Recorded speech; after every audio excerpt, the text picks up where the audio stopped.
ನಾವು ಒಗರಿ ಗ್ರಾಮದವರು ಜರಾತಿ ಜೀವನ ಮಾಡೋದು ನಾವು. ನಮ್ಮ ತಾತನಿಗೆ ಸೇರಿರೋದು 5 ಎಕರೆ 10 ಗುಂಟೆ ನಮ್ಮ ಮಂಟಮ್ಮನವ್ರದ್ದು ಚಿಕ್ಕಪ್ಪನ ದೊಡ್ಡಪ್ಪನವ್ರದ್ದು ಸೇರಿರೋದು.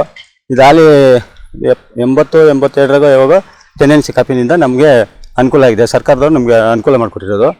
ಅದ್ರ ಪ್ರಕಾರ ನಾವು ಜರಾತಿ ಮಾಡ್ಕೊಂಡಿದ್ದೀವಿ. ಈಗ ಇವ್ರು ಯಾರೋ ನಮ್ಮದು ಅಂತ ಬರ್ತಾ ಇದ್ದಾರೆ. ಇಲ್ಲಿ ನಮ್ಮ ಪ್ರಾಣ ಬದುಕೆ ಬೇರೆ ಆಗ್ತಾ ಇದ್ದಾರೆ. ಕೋರ್ಟಲ್ಲಿ ಬೇರೆ ಕೇಸ್ ಇತ್ತು. ವಯಸ್ಸು ನಂಬರ್ 689 ಮತ್ತು 17 ಇಸ್ವಿ 24 ಇಸ್ವಿನಲ್ಲಿ ಕೇಸ್ ಡಿಕ್ಲೇರ್ ಆಯಿತು. ಆ ಕಾಪಿ ಸಮೇತ ಇಲ್ಲಿದೆ. ಇದಕ್ಕೆ ನಮಗೆ ಪ್ರಾಣ ಬದುಕೆ ಆಗ್ತಾ ಇದ್ದಾರೆ. ಆ ಪ್ರಾಣ ಉಳ್ಸೋಕ್ಕೆ ನೀವು ಸಹಾಯ ಮಾಡಿಕೊಡಿ ಅಂತ ನಾವು ಕೇಳ್ತಾ ಇದ್ದೀವಿ ಅಷ್ಟೇ. ಈ ಲ್ಯಾಂಡ್ ಪ್ರಾಬ್ಲಮ್ ಅಂದರೆ ಮಸೀದಿಯವರು ನಮ್ಮದು ಅಂತ ಹೇಳ್ತಾರೆ. ಅಲ್ಲಿ ರೆಕಾರ್ಡ್ಸ್ ಎಲ್ಲ ನಮ್ಮ ಹೆಸರಲ್ಲಿ ಐತೆ, ನಮ್ಮದು ಅಂತಾರೆ. ಅವ್ರ ಹತ್ರ ರೆಕಾರ್ಡ್ಸ್ ಇಲ್ಲ. ರೆಕಾರ್ಡ್ಸ್ ಅಂತ ತೋರಿಸ್ಲಿ. ಕಾನೂನು ಪ್ರಕಾರ ಏನು ನೀವು ತಿಳುವಳಿಕೆ ಕೊಡ್ತೀರಿ ಆ ತಿಳುವಳಿಕೆ ಪ್ರಕಾರ ನಾವು ತಲೆ ಬಗ್ಸ್ತೀವಿ. ಇಲ್ಲ ಅವ್ರದ್ದಾದರೆ ಅವ್ರಿಗೆ ಕೊಡಿಸಿ, ನಮ್ದಾದ್ರೆ ನಮ್ಗೆ ಕೊಡಿಸಿ. ನಮ್ಮದು ನಿನ್ನೆ ದೊಡ್ಡ ಗಲಾಟೆ ಮಾಡಿದ್ವಿ ಸಮಯ. ನಾವು ಕೋರ್ಟ್ ಹತ್ರ ಇದ್ವಿ. ವಿಡಿಯೋ ಇದು ಇನ್ಸ್ಟಾಗ್ರಾಮ್ಗೆಲ್ಲ ವೈರಲ್ ಆಗೈತೆ ವಿಡಿಯೋ.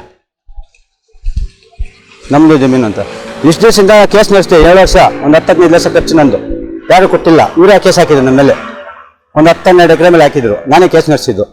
ನಮ್ಮನೆ ಮಾತ್ರ ಪಾರ್ಟಿ ಮಾಡಿದ್ರು. ಮಿಕ್ಕಿದವ್ರನ್ನೆಲ್ಲರೂ ಪಾರ್ಟಿ ಮಾಡಿಲ್ಲ. ಸರ್ವೆ ನಂಬರ್ ಸೇರಿಸಿದ್ರು. ಇದರಲ್ಲಿ ಐತೆ ದಾಖಲಾತಿ. ಎಲ್ಲ ಕೇಸ್ ಡಿಕ್ಲೇರ್ ಆದಮೇಲೆ ನಾವು ಇಲ್ಲಿ ಈ ಚಪ್ಪಡಿಗಳೆಲ್ಲ ತೆಗಿಸಿ ಎಲ್ಲ ಇದು ಮಾಡ್ತಾ ಇರೋದು. ನಾವು ಅಲ್ಲಿಗೂ ದೇವಸ್ಥಾನಕ್ಕೆ ಅಂತೇಳಿ 13 ಗುಂಟೆ ಜಮೀನು ಇರೋದು. ಆ 3 ಗುಂಟೆ ಅವ್ರು ಬಿಟ್ಕೊಟ್ಟಿದ್ವಿ. ನಮ್ಗೆ ಅವ್ರಿಗೇನು ತೊಂದರೆ ಮಾಡಿಲ್ಲ. ನಾವು ಅವರು ನಮ್ಗೆ ಪುನಃ ತೊಂದರೆ ಮಾಡ್ತಾರೆ. ಇದಕ್ಕೆ ನೀವೇನು ಸರ್ಕಾರದಿಂದ ನಮ್ಗೆ ಆದ್ಯತೆ ಕೊಡಿ. ಊರವರು ಒಂದು 7-8 ಜನ, ಆಚೆಗೆ ಊರವರು ಒಂದು 20-30 ಜನ, ಒಂದು 150 ಜನ ಸೇರಿದ್ರು. ನೀನು ಕೊತ್ತೂರು ಹತ್ರನೂ ಹೋಗಿದ್ದಾರೆ. ಕೊತ್ತೂರು RIನ ಸೆಕ್ರೆಟರಿನ ಕಳಿಸೋರೆ. ಅವ್ರು ಬಂದು ನೋಡಪ್ಪ ಲೀಗಲ್ ನೋಡ್ಕೊಂಡೆ ಅವರು ಮಾಡಿರೋದು, ಕೆಲಸ ಮಾಡಿ ನಿಮ್ಮದು ಡಾಕ್ಯುಮೆಂಟ್ ತಗೊಂಬನ್ನಿ, ಅವ್ರದ್ದು ಡಾಕ್ಯುಮೆಂಟ್ ತಗೊಂಬನ್ನಿ, ಪರಿಶೀಲನೆ ಮಾಡೋಣ ಅಂತ ಹೇಳ್ಬಿಟ್ಟು ಹೋಗೋರು. ಆಮೇಲೆ ಸ್ಟೇಷನ್ಗೆ ಹೋಗೋರೆ. ಇನ್ನೂ ಕಂಪ್ಲೇಂಟ್ ಮಾಹಿತಿ ಏನಂತ ಬಂದಿಲ್ಲ ನಮ್ಮ ಹತ್ರ. ಸ್ಟೇಷನ್ಗೆ 1000 ಜನ ಹೋಗ್ಬೋದು. ಅದೇನಂತ ಮಾಹಿತಿ ಬಂದರೆ ತಾನೇ ನಾವು ಅಲ್ಲಿಗೆ ಹೋಗೋದು. ನಾವು ಹೋಗಿಲ್ಲ ಸ್ಟೇಷನ್ಗೆ. ಇದೆ ಎಲ್ಲ ಇಲ್ಲೇ ಐತಿ. ಇದು ನಮ್ಮ ತಾತನ ಹೆಸರಲ್ಲಿತ್ತು. ಒಂದು ಐಟಮು ಬಾಬು ಅವ್ರಿಗೆ ನಾನು ಮಾರಿದ್ದೆ 1 ಎಕರೆ. ಇನ್ನೊಂದು 13 ಗುಂಟೆ ಉಳಿಕೆ ಇತ್ತು.